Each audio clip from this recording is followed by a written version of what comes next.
En el nombre del Padre, del Hijo y del Espíritu Santo. Amén.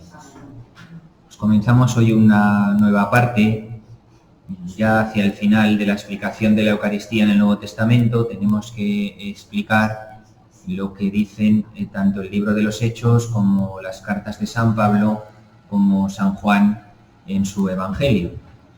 Y pues hoy vamos simplemente a considerar dos textos de los Hechos de los Apóstoles, donde se menciona explícitamente la fracción del pan, la Eucaristía. El primero de ellos, lo tenéis ahí, está en el capítulo 2, versículos del 42 al 47, y dice así: perseveraban en la enseñanza de los apóstoles, en la comunión, en la fracción del pan y en las oraciones. Todo el mundo estaba impresionado y los apóstoles hacían muchos prodigios y signos. Los creyentes vivían todos unidos y tenían todo en común. Vendían posesiones y bienes y lo repartían entre todos según la necesidad de cada uno. Con perseverancia acudían a diario al templo con un mismo espíritu. Partían el pan en las casas y tomaban el alimento con alegría y sencillez de corazón. Alababan a Dios y eran bien vistos de todo el pueblo. Y día tras día el Señor iba agregando a los que se iban salvando.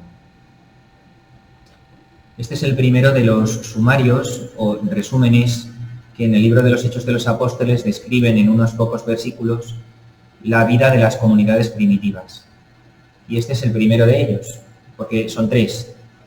Y en este se menciona la fracción del pan.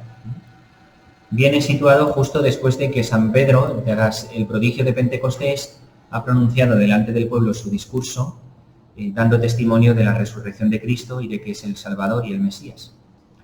Y por tanto está casi al inicio del libro de los Hechos, en el capítulo 2. No está colocado ahí de manera casual, sino que San Lucas tiene una intención muy clara al ponerlo ahí, porque quiere hacer ver que la Eucaristía es como el fin de un proceso que empieza con la conversión y después de haber recibido el bautismo. Primero viene la predicación de los apóstoles. A quien escucha y se convierte, responde con la fe y pide el bautismo. Después del bautismo, eres introducido en la Iglesia y en ella recibes la enseñanza, la doctrina, la formación en la fe cristiana. Y, por último, la celebración de la Eucaristía. Tras la Eucaristía, pues quedas unido a la oración litúrgica con los hermanos de la comunidad, como miembro de la comunidad cristiana. De modo que el texto pues permite mostrar qué valor tenía la fracción del pan o la Eucaristía para las primeras comunidades cristianas, con 4 elementos que tenéis ahí en el guión que os doy. 4 elementos: la doctrina, en segundo lugar la comunión, en tercer lugar la fracción del pan y en cuarto lugar la oración.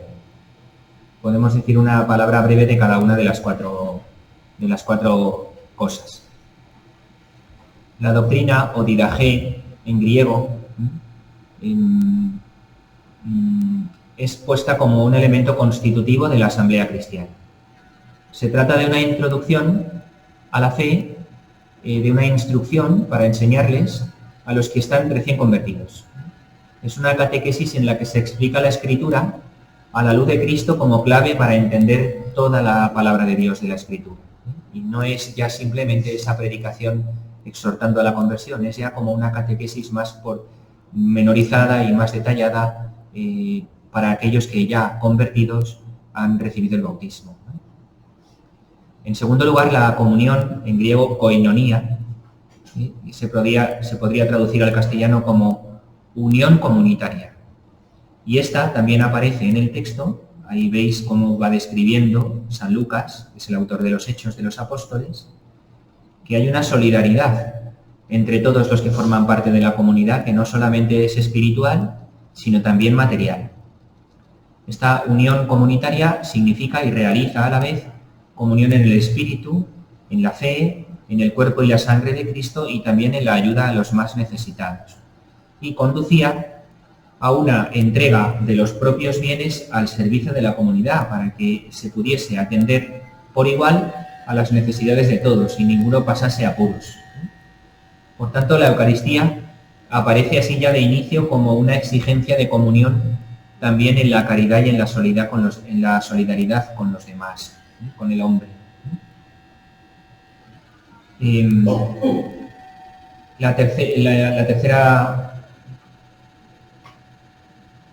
tercer elemento, es la fracción del pan, propiamente, que en griego viene en el texto descrita como klasis tu artu, perdón por el término, quiere decir fracción del pan, es el término técnico con el que se designa la Eucaristía en los Hechos de los Apóstoles. No es una comida corriente, como la Pascua judía, que comenzaba partiendo el pan, ¿no? No es una comida corriente porque si leemos todo el texto despacio vemos que tiene un sentido religioso. La fracción del pan viene mencionada después de la doctrina y antes de la oración. Y fracción del pan es también el término técnico que luego San Lucas de nuevo va a emplear en el segundo texto, que ahora comentaremos, que está en el capítulo 20 del libro de los Hechos. San Pablo, en sus cartas, como también veremos más adelante, en 1 Corintios, por ejemplo, habla del pan que partimos. El pan que partimos es comunión con la carne de Cristo, ¿no?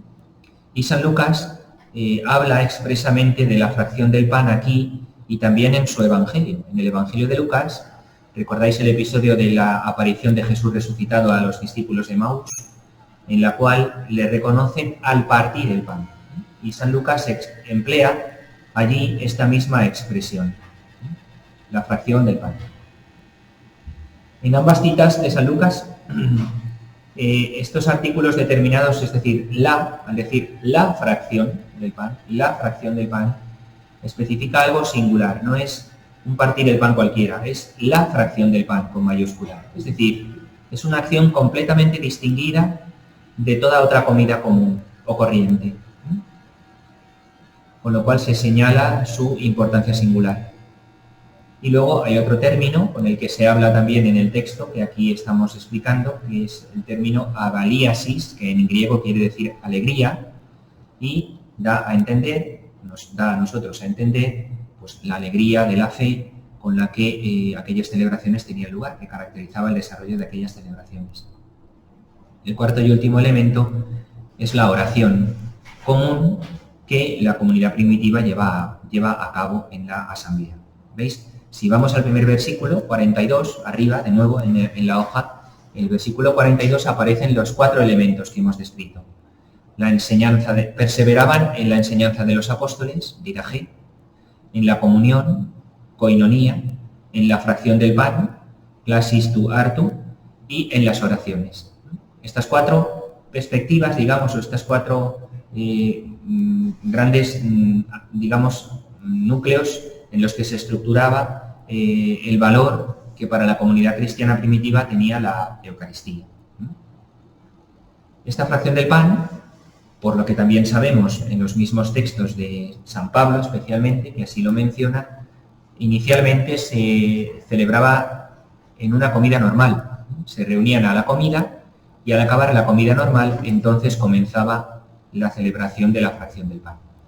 Pero la comida normal que precedía a la Eucaristía desapareció como costumbre en el siglo II y ya se reunían no para comer y luego celebrar la fracción del pan, sino directamente para la fracción del pan, como hacemos hoy. El segundo texto, con esto vamos a terminar, es el que está en el capítulo 20, en los versículos del 7 al 12, que dice así: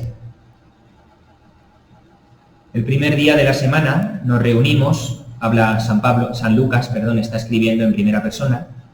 El primer día de la semana nos reunimos para la fracción del pan. Pablo les estuvo hablando y como iba a marcharse al día siguiente, prolongó el discurso hasta la medianoche. Había lámparas en abundancia en la sala de arriba, donde estábamos reunidos. Un muchacho de nombre Eutiquio estaba sentado en la ventana. Mientras Pablo alargaba su discurso, al muchacho le iba entrando un sueño cada vez más pesado. Al final, vencido por el sueño, se cayó del 3er piso abajo. Lo recogieron ya muerto, pero Pablo bajó, se echó sobre él y abrazándolo dijo: no os alarméis, sigue con vida. Volvió a subir, partió el pan y lo comió. Estuvo conversando largamente hasta el alba y por fin se marchó. Por lo que respecta al muchacho, lo trajeron vivo, con gran consuelo de todos. Este texto, aparte de que, como veis, la costumbre de alargarse en las homilías no es algo propio solo de los curas de hoy,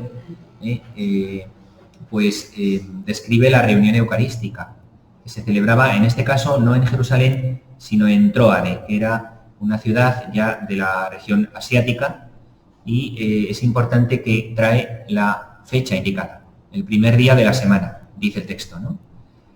Convertido en el día del Señor, el día en que se celebra la asamblea cristiana. Tenía lugar al comienzo del día, es decir, la noche del sábado, que es cuando comenzaba ya el domingo. Y no hay mucho más que comentar sobre el texto, porque ya, digamos, los detalles los hemos señalado en el texto anterior, pero sí otro, que es la connotación claramente litúrgica que tiene cuando emplea un verbo también en griego, que ahí tenéis escrito, sineimenon himon, de donde viene el término técnico con el que luego también se va a denominar la Eucaristía, sinaxis o reunión. Y también el hecho de que había numerosas lámparas en el lugar donde estaban reunidos, que el que presidía la asamblea era Pablo y que había también una enseñanza, una doctrina. Y todo habla de ese carácter litúrgico que revestía la reunión o la asamblea, ¿no? Bien, pues en cuanto se refiere a los libros al libro de los Hechos, estos dos textos podemos señalar en los que aparece expresamente la fracción del pan con los detalles que hemos indicado. Gloria al Padre, y al Hijo, y al Espíritu Santo.